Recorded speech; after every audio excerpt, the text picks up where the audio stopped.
J'ai toujours adoré les contes. Blanche-Neige, le petit chaperon rouge, et même maintenant, je continue de les lire encore et encore. Les histoires, je les connais par cœur, à tel point que je serais capable de reconnaître la moindre référence à ces contes dans les films, les livres et les faits divers. Vous seriez surpris du nombre de faits divers qui peuvent rappeler une de ces histoires. Je me suis amusé à les collectionner. Ça peut aller du truc complètement con, l'histoire d'un type qui a réveillé sa copine dans le coma après l'avoir embrassée, aux choses les plus morbides qui soient, comme ce chasseur qui, pris d'une crise de folie, a tiré à plusieurs reprises sur une petite fille avec son fusil de chasse avant de l'attacher à un arbre, dans un regain de lucidité ou de panique totale, pour la donner à manger au loup qui rôdait dans les parages pour faire disparaître son crime. De tous ces faits divers peu connus, un a retenu mon attention, plus que les autres. Une série de crimes irrésolus qui m'ont poussé à enquêter de mon côté, malgré les menaces de la police. Le meurtrier est un fou, que je surnommais Peter Pan. Vous connaissez tous Peter Pan, je suppose, ce jeune garçon égocentrique venu du pays imaginaire, Neverland pour les anglophones, et qui refuse catégoriquement de grandir. Il refuse de grandir, oui, mais empêche aussi tous les enfants de Neverland de grandir, et le plus souvent, il les en empêche en les tuant, car grandir est contraire au règlement.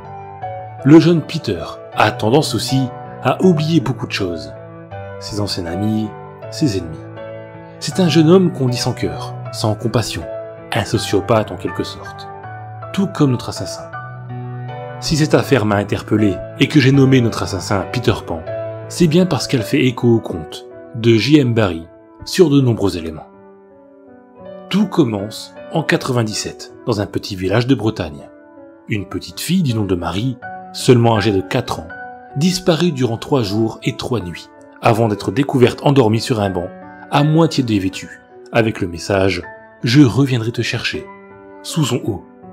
À son réveil, la petite fille n'a plus aucun souvenir de ce qui s'est passé durant ces 3 jours, et les médecins préconisent de ne plus parler de tout ça à l'enfant pour éviter tout choc psychologique possible. L'enquête ne donne rien. Il faut attendre 2 mois pour que se produisent 4 nouveaux enlèvements dans les régions du Nord-Pas-de-Calais et de la Bretagne. Un seul des jeunes enfants sera retrouvé, et de la même manière que la jeune Marie, dénudée et endormie, avec le même message glissé sous le t-shirt. Pour tous les enfants qui seront retrouvés, les médecins préconiseront de ne plus leur parler de tout ça. Entre 97 et 2003, ce seront 15 enfants, âgés de 4 à 8 ans, qui disparaîtront sans laisser de traces. 5 seront retrouvés dans les jours à venir. Les 10 autres réapparaîtront en 2013. Ces 10 auront eu moins de chance que les autres car, alors que l'enquête repartait suite à un mystérieux appel anonyme, la police a découvert dans une forêt leurs corps entassés dans une fosse commune. Grâce à un soin particulier apporté aux cadavres, ces derniers étaient conservés dans le même état que lors du jour de leur mort, habillés et coiffés de la même manière que lorsqu'ils avaient été enlevés il y a pour certains 16 ans de cela. Les autopsies ont révélé qu'ils avaient été assassinés lorsqu'ils avaient atteint l'âge de 18 ans. La plupart auraient reçu de nombreux coups de couteau à l'abdomen ou auraient été égorgés. Un a même été retrouvé avec un yo-yo entouré autour du cou et serait ainsi mort par strangulation. Les autopsies ont aussi révélé que les enfants avaient été drogués durant toute leur captivité, sans doute pour les garder dociles. Non loin de la fosse, les policiers ont découvert une vieille scierie abandonnée, à l'intérieur de laquelle s'entassaient des tonnes de jouets en tout genre, des bocaux avec des friandises, ainsi que le squelette de 2 personnes adultes, semble-t-il, oubliées dans un coin vu leur disposition, ainsi que le corps d'un chien.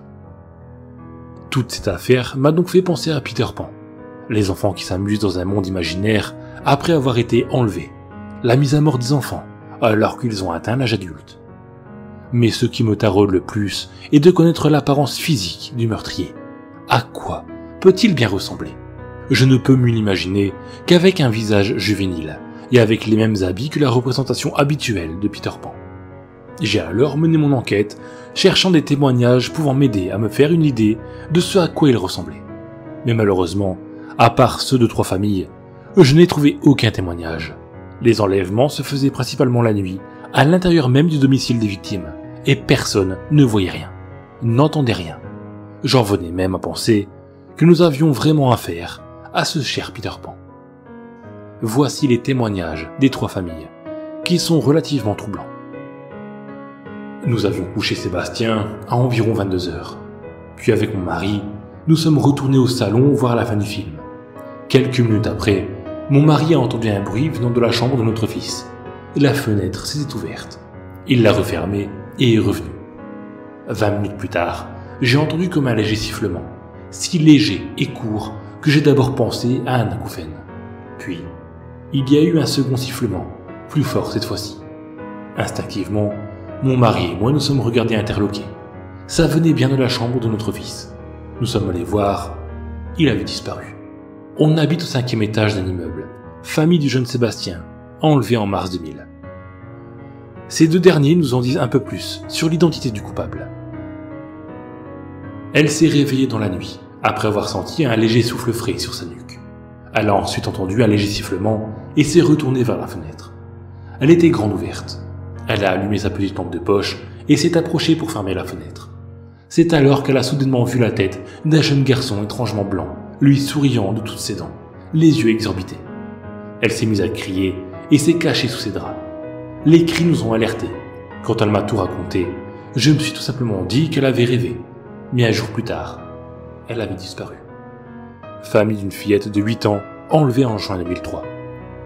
Et enfin, il a commencé à nous parler de son ami imaginaire, 2 jours avant sa disparition. Et il nous disait qu'il venait la nuit sans faire de bruit, et qu'il se glissait dans la chambre pour réveiller notre fils. Il faisait grincer les planches du parquet. Une fois réveillé, il nous disait qu'il discutait en silence, puis l'étrange garçon lui a demandé au bout d'un moment de venir avec lui. Mais il ne voulait pas. Alors il a disparu en faisant des bruits étranges. Notre fils l'a même dessiné. Sur les dessins, on voit un homme habillé en vert, saluer avec la main, les yeux ronds, un sourire jusqu'aux oreilles. Sur un autre dessin, on voit l'homme tenant par la main une petite fille. Voilà, c'est tout ce que je sais sur cette affaire pour le moins étrange, qui depuis presque 2 ans n'a plus aucune nouvelle disparition ou réapparition morbide à son actif. J'ai essayé de contacter les enfants qui étaient revenus vivants de tout ça, mais je n'ai toujours pas de réponse. Est-il venu les rechercher? J'espère que vous ne faites pas partie de ces survivants, car depuis le temps, vous avez sans doute oublié, et vous ne vous méfierez pas du moindre bruit dans votre maison. Espérons qu'il soit vraiment comme Peter, et qu'il oublie ses anciens amis.